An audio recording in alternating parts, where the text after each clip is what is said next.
Good morning, this is Anne Rossley with Baird Warner coming to you today, February 6th, with today's top 10 on the real estate hit parade. First property we're going to look at is here in Roscoe Village, 1925 West Henderson.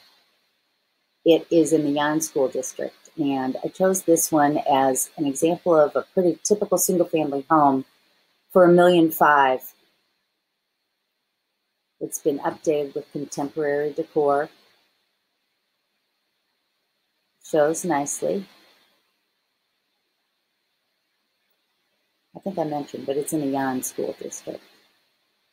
Open kitchen. Pretty much what you'd expect to see at this price point in the Roscoe Village area. The next home I chose is a comparison to this one. Built in 2001 on a standard city lot, 1448 Wellington is in the more preferred Burley School District. It was originally listed last year for $1,450,000, and they've now reduced it to $1,300,000. As you can see, it's showing its age a little bit. They've done some updates, but you can tell it's older than the one we just looked at. We're seeing this happen as more and more new single-family homes come on the market. The older ones need to reduce their price in order to sell.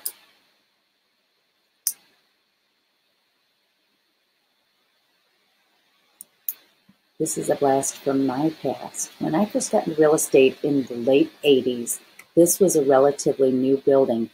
It was an old piano factory that Tim Horowitz and Horowitz Matthews did at 1872 North Clybourne. And at that time, a building like this was very different. It's a Papa George Hames architect done building, and you can see there all these units are different floor plans. They're very cool. Of course, now the Clybourne Quarter has come up and around it, so it's not on the outskirts anymore. It's considered to be right in the middle of everything. This is a 2-bedroom, 1-bath, 1,533 square foot unit. It does have outdoor parking. Assessments of $513, taxes of almost $8,000. And you can see here we are close to everything. Okay, I'm going to go a whole different direction here. This is an only $285,000 1-bedroom, 1-bath. And I chose this because I think it's just spectacular in terms of being exactly what you would want in a 1-bedroom. It's in the River West area, or excuse me, River North area. It's a nice, clean loft. Nothing really spectacular about it. This is the common roof deck. But it's got all the bells and whistles. Check this out. So you come in, you've got an open kitchen, living, dining, fireplace, balcony, washer, dryer. The bathroom can be accessed both from the dining public area and from the bathroom as well. And let me run these numbers for you one more time. 300 West Grand, $367 in assessments, $3,700 in taxes, and you're just a short walk to the Brown Line, to the Loop, to the East Bank Club, and to the Randolph restaurants in the Fulton River District. So if you want to see this, let me know.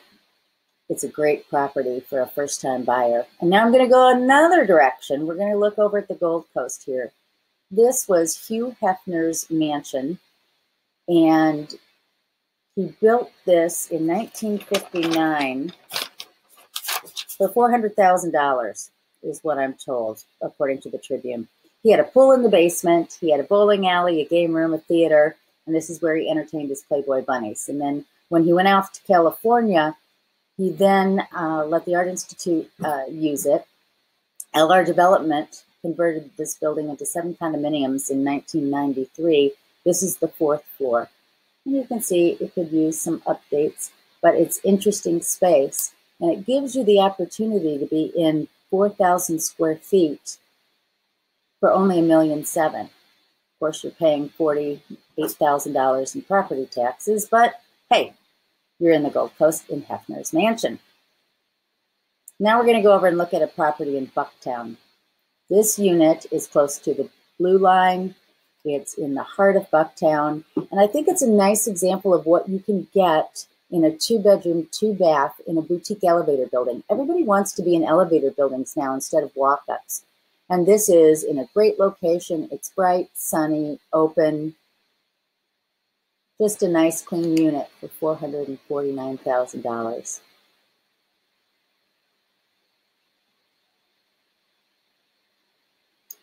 2910 West Palmer, Logan Square district, close to Palmer Square. The reason I pulled this one is it's a good example of what people are looking for these days. When you're on a 25-foot wide lot, there's only so much you can do with the unit. And this was made loft-like. It's got the big front window. What happens in these units, though, is when you get to the side, you usually lose windows. See, so this is the middle bedroom, and it doesn't have a lot of light there. But what this one does offer is what every buyer today is looking for, and that is outdoor space. It's got gorgeous outdoor space. It's at the top of the market price-wise because of this outdoor space and the modern amenity kitchen, but it's a nice unit for $720,000. Next, again, why would you rent when you could live right here in the River West Loop area between the river and Fulton Market at 565 Quincy? This is not a big building, in fact, a unit rather. They don't even include the square footage. With the maroon walls and vacant unit, you need to use your imagination, let's face it. But it gives you a chance to be in a unit for $235,000, close to work. It'd be an easy place to live.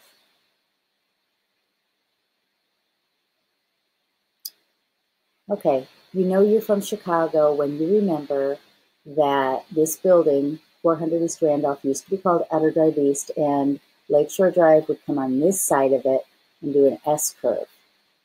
And then they redid that, so it's no longer Outer Drive, it's on the inside of Lakeshore Drive. This is a great building right at the top of Maggie Daley Park and Millennium Park, and it's embraced its kitsch.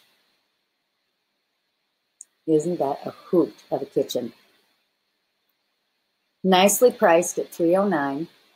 The other thing I want to show you is this pool. And I don't know if you ever saw the movie Nothing in Common with Jackie Gleason and Tom Hanks. Look at that young Tom Hanks. But there was an iconic scene that was filmed in this pool. This building has done a magnificent job of upgrading their amenities. They've got tremendous amenities. And it's close to the Loop and all the parks in the lakefront. So at $309,000, it's a great opportunity. And then our final condo of the day, we're going to look in Printers Row, which was one of the first areas of gentrification near the Loop in the city. This is the Donahues building at 711 South Dearborn. It's a 1,300 square foot, 2-bedroom, 1-bath. It was originally a printer's building. The printing machines were in the basement. The offices were on the 2nd through the 5th floors, and this is a 5th floor unit. These units, you know, they were wonky a little bit.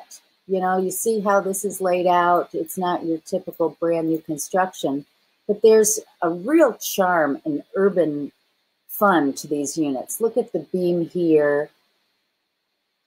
And this is where you go into your bedroom.